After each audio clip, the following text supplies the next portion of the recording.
morning, good afternoon, good evening, YouTube. Welcome back to the channel. So, two things I want to get off my chest right now. Number one, you may be thinking, or you may see during the video, that I'm looking over here, but I'm also looking here. Well, that's because I actually have a dual setup now for the Twitch, so I can use two screens at once. So I will, the camera's on the big monitor, obviously, and over here is where the recordings and stuff and the videos and stuff are actually going to be taking place, so I can actually watch the shows and talk to you guys. So that's number one. Number two, I did have a number two. What the hell? What was my second announcement? Oh yes, Twitch VOD. First time playing Albion Online. That will be uploaded tomorrow. I will download it after this video has been uploaded. I will get that downloaded. It will be uploaded tomorrow, so if you want to check it out, I will have a link tomorrow when this video goes live. I'll have a link at the end of the video if you want to check it out, and I will also have the AEW Revolution review in the top corner at the beginning of the video. So with that all being said, let's watch WCW's New Blood Rising from 2000 in British Columbia, Canada. Oh boy. Well, Vancouver, British Columbia, Canada. I've kind of done a bit of a theme right now. It's WCW. Like, I've done the last few episodes of WCW. So, yeah. Why? We're doing a WCW month in a way.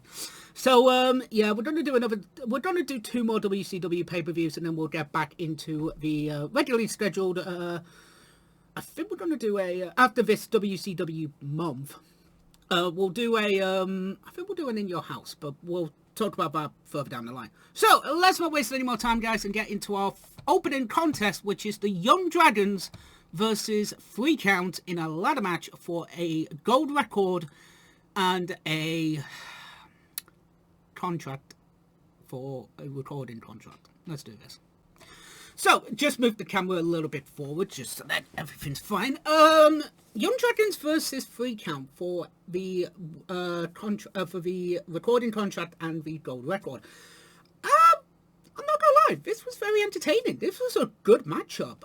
Young Dragons and 3 Count, the cruiserweights could always go, so this was a really fun matchup. I am not gonna lie. Entertaining, well done. A lot of injuries. I'm not going to lie, as an opening contest for WCW in 2000, this is really good. I would actually say check this match out if you can. If you can find it on YouTube, definitely check it out. It's a fun opener. And 3 Count get the win by getting both the record label and the contract. So, yeah, we get to listen to more 3 Count music. Hooray! Also, Tank Albert had his nipples out. Had a shirt of 3 Count, and his... Yeah, it was creepy. I don't know why. Anyway, so we've got Ernest Miller talking to the Filthy Animals backstage, talking about what is going to happen in his matchup, which is next. And holy shit, we've got the Great Muta. Okay, Great Muta versus Ernest Miller. Oh, why do I have to feel I'm not going to like this match? Okay. You have the Great Muta on your pay-per-view. You want to give a good match. Why the fuck did you put him with Ernest Miller? Why? Because he turned heel on Ernest with the Dark Carnival? Fine, have him win. No, WCW in their fucking infamous wisdoms of fucking Vince Russo gave the win to Ernest Miller. Granted, Tigress did get involved with a steel chair. Fair dues. It was a clean win. Oh my god, Ernest Miller has a clean win over the Great Muta. Oh my god, that's sickening. I'm not gonna lie. Don't get me wrong, Ernest Miller is a good wrestler. He was a commissioner at this point, so why the fuck have a commissioner role? Why? Just why? Makes no fucking sense, but I mean, as a match, it's not bad. It's actually very decent, to be fair. It's Great Muta. He can have a bad match, but my variation of a bad match, it's like a 2-star. It's like maybe 1.5 stars. To be fair, he can't have a bad match. He can have a 4-star match with a motherfucking broom. Like him, Flair, Michaels, Triple H to a point, Rock back in the day. He can have a good match with anybody. So, yeah, you know what? It was weird to have fucking Ernest win, but you know what? It's okay. I'm not exactly annoyed about it. I'm just like, why? There's a difference. Next up, Ed. Oh no, we've got Judy Bad. Okay. So here's another thing I need to talk about. Judy Badwell on a forklift match. Now, this was branded as Judy Badwell on a pole match. This was branded by WCW themselves as a pole match. You can't have Judy Badwell on a pole because where the fuck do you put her? In the nicest way possible, you can't, you have to find a pole, you can't do, that's fucking stupid. So forklift, fine, I get it. It's simple, it's easy. But, okay, I just think Dave, I'm watching the match right now whilst we're talking about the thing, and I've just seen David Arquette make his return to WCW. Oh my god, my head. Fucking weird. Anyway, so this isn't technically a pole match. This isn't. I would not class this as a pole match. I would class this more as a no DQ match, to be honest. Does this have Vince Russo's fingerprints all over it? Abso-motherfucking-lutely. This motherfucker, this has Vince Russo's fingerprints all over it. But to call it a pole match is kind of an injustice because it's not technically a pole match. So let's finish watching the match and then we'll come back. Okay, so we just had the infamous Judy Badwell on a forklift match. Now, what I technically, again, as I said before, as we were talking about this a few moments ago, would I technically class this as a pole match? No. Would I actually class this as a no DQ match? Not really. There was certain things that were, in the crowd and stuff like that. That's fine. So instead of calling it a no DQ match, just have it as a singles match, and have the managerial services of Judy Badwell on the line. If Kanyon wins, he gets the managerial rights to Judy Badwell. If Badwell wins, he doesn't. It could have been done a bit differently. I'm not gonna lie, but David Arquette's inclusion in this is absolutely goddamn stupid. Why have David Arquette in the match? To do a run-in to try and get the win for Kanyon? He gets blockbusted and then loses. And then gets fucking diamond cutted. Because Kanyon was doing his DDP phase doing this. So he gets a nice cheer from the crowd after that. But I would actually have this as just a singles match, personally. But again, Vince Russo's infamous wisdom. To be fair, we're going to be talking more about the semi-main in a minute. We're going to be talking about the triple threat match between Goldberg, Kevin Nash, and Scott Steiner later on. Holy shit, that one's going to be entertaining. But, I mean, was this a good match? It was okay. Okay, I actually do see a lot of people hating on this match. From a wrestling standpoint, it's actually not bad. Right? It's actually very decent. It's actually entertaining. It's actually quite fun. So I would actually say it's enjoyable to a degree. It's a good matchup. Marcus Buckwell can go and Kanyon can go. They can both wrestle. Just in a different environment, maybe a singles match, and give it a good 10 minutes. Could have been a bit better, but again, that's my personal opinion. We have Lance Storm coming into the arena now with his the Canadian State Championship is on the line, or more importantly, the WCW US belt is on the line. So Lance Storm was going through this phase during his time in WCW, where he basically turned all the belts from American to Canadian. Really good idea. Love the idea. Storm is a fucking good wrestler. The only thing that lacked was mic skills to me personally. He was a tremendously good wrestler. in my eyes. So I'm actually kind of looking forward to this matchup between Lance Storm and whoever. I don't even know who's facing, to be honest. I know one of the belts is on the line, but we'll find out. So, we've got the World Tag Team title match up next. So, let's not waste any more time and get to the Tag Team title match. So, we just had a fatal four-way match between Chronic, Misfits in Action, Perfect Event, and Mark Jinrad and Sean O'Haire. This was a clusterfuck of shite. Filthy Animals come in, Disco Inferno's the in-ring ref, Tigress, Juventud Guerrero, and Rey Mysterio Jr. are the outside referees, and Conan was on commentary. This was just shit. Vampiro and fucking Muta comes out. This is not entertaining. Slow counts from fucking Disco. Completely fucking stupid. Yeah, this was a pile of shite. Chronic retain after Lieutenant Loco, better known as Chavo Guerrero, gets in, takes the referee's shirt off, and counts a fair count, 1, 2, 3. The only fair count in this match was done by Lieutenant Loco for Chronic, not the Misfits in Action. What the fuck? Oh my god. Just stupidity. Absolute stupidity.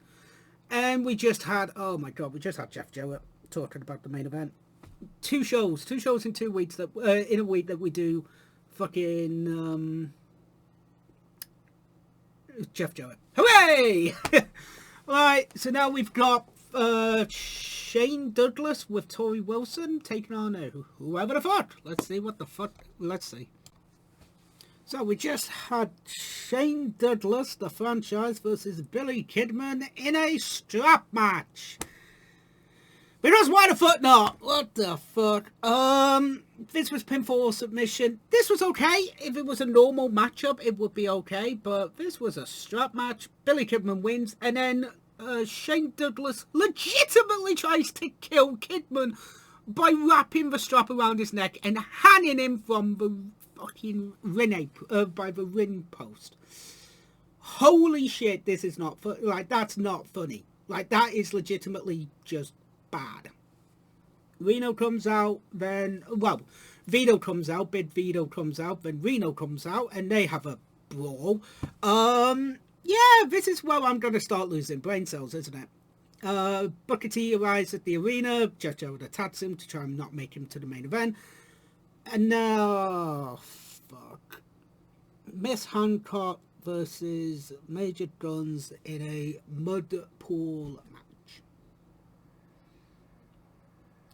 Yeah, I'm going to be losing goddamn motherfucking brain cells. Also, by the way, Miss Hancock is supposedly, at this time, in storyline, pregnant, by the way.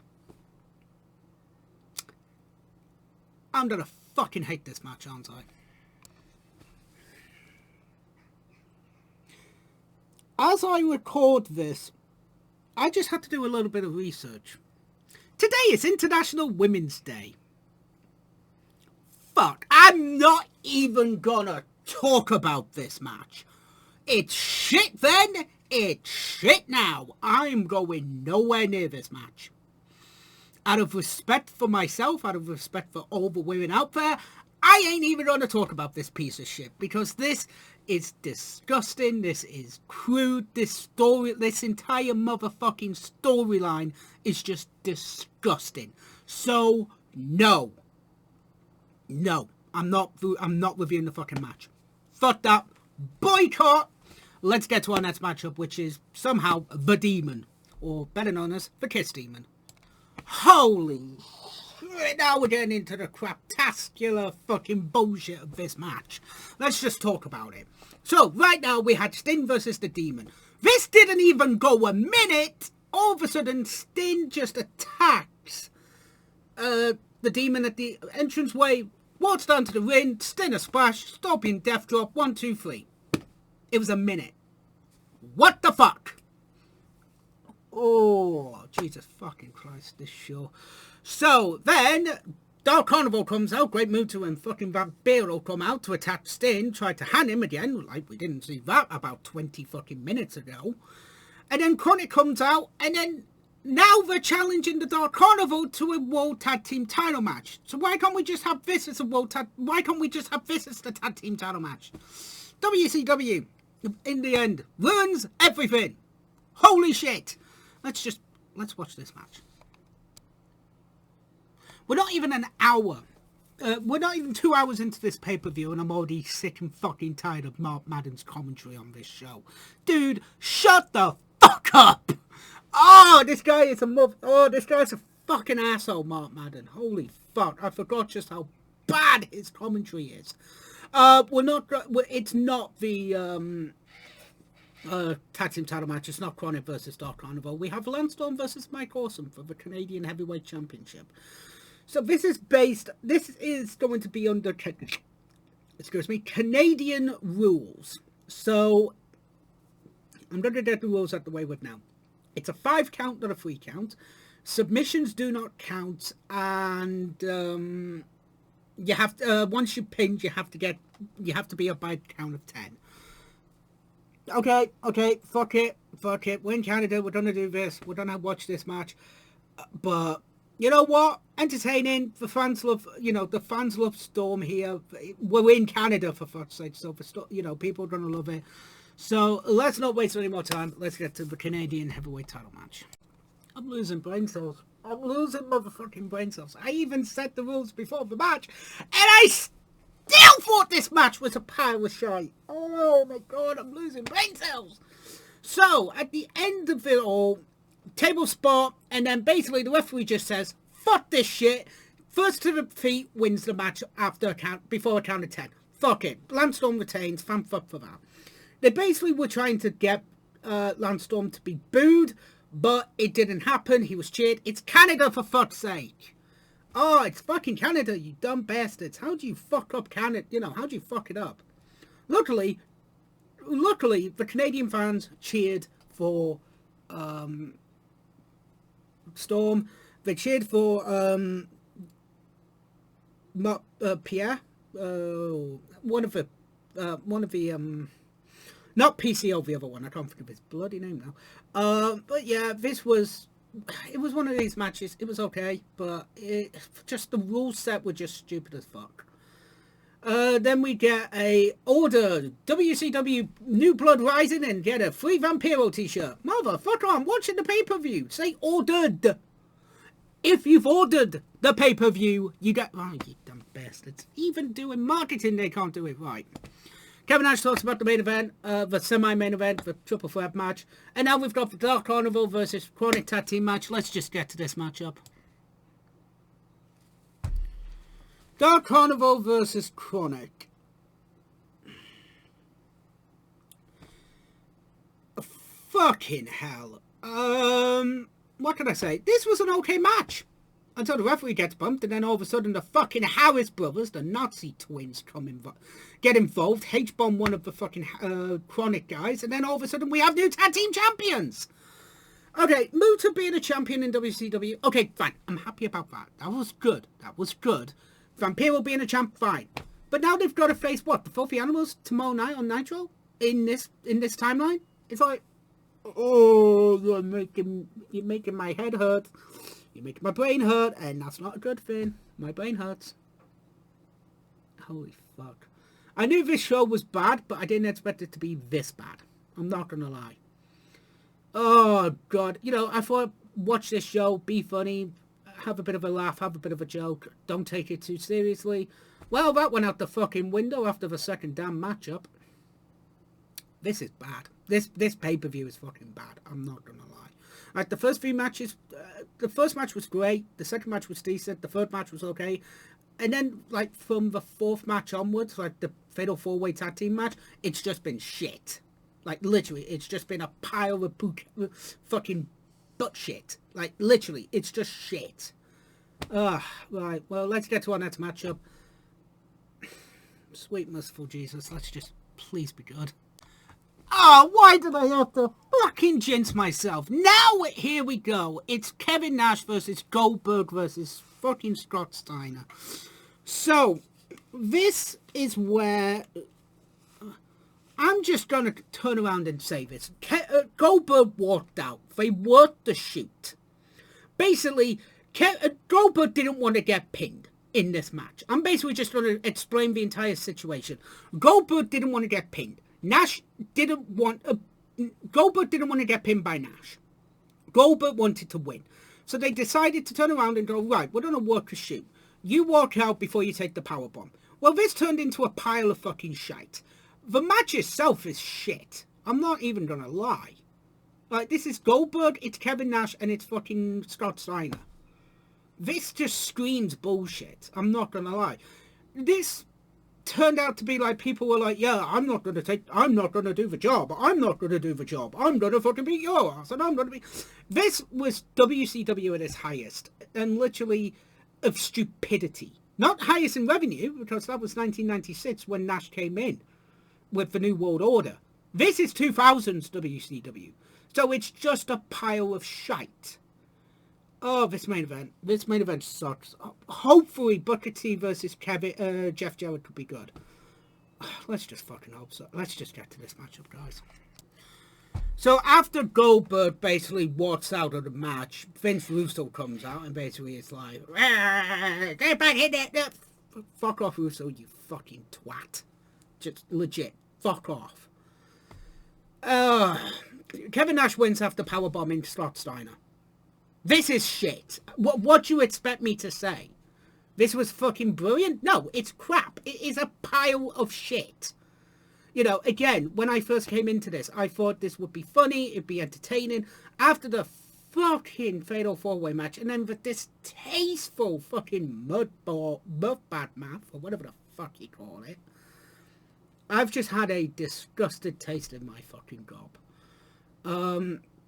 I'm gonna end the show here. Fuck it. I rarely do I do this, ladies and gentlemen. Rarely do I just go, fuck it, I'm skipping the main event to the end. But I've got it. I'm losing what fucking brain cells I've got left. I am fucking losing. Booker T wins against Jeff Jarrett. Booker T retains the belt. It was an okay matchup. You know, it's Booker T versus Jarrett. At least these two can actually go. But the crowd is just throwing shit into the ring now. And people are actually leaving. Like, on camera, people are leaving. Fuck. So, I'm not gonna lie. What did I think of WCW New Blood Rising? From up until... So, 3 Count versus Young Dragons, the double ladder match, that was good. That was actually good. If you want to check out any match from this show, why the fuck would you? Definitely check out 3 Count versus Young Dragons. If you want to watch this show for just shits and giggles, get some buddies and just get drinks in, because I do not recommend watching this match. I do not recommend watching this pay-per-view sober. I really don't. Everything after the Four Corners Tag Team title match, you can fucking skip. Like, legit, you can just skip. It is terrible. It is disgusting. It is crap. And yes, there's a reason why I'm doing this. I'm going to get my picture in a minute for the title screen. Rarely do I just skip to a main event. Like, rarely do I just skip the main event and do this. But I've been doing this video now for what, I've been doing this show now for 2 hours, and I'm fucked off. Like, legit, I've got a shit taste in my mouth. I've got to go back and watch some fucking good wrestling. And you know what? Next week, 2 weeks' time, we're going to be watching some good wrestling from WCW. I'll find a fucking show. I'll find something. Or I'll just, I'll see if I can get Joker here. And we'll just shoot the shit and just watch a stupid WCW episode or something. Because right now, I need cheering up. So I'm going to fuck off and upload this episode. And then... come back in 2 weeks' time for the next episode of the CWS with a better frame of mind. So, ladies and gentlemen, thank you very much for watching. I do apologise about the way the episode has ended, but I'm not going to put in as much effort as WCW. Yeah, fuck WCW in 2000. TCFN, guys. Ta-ta for now.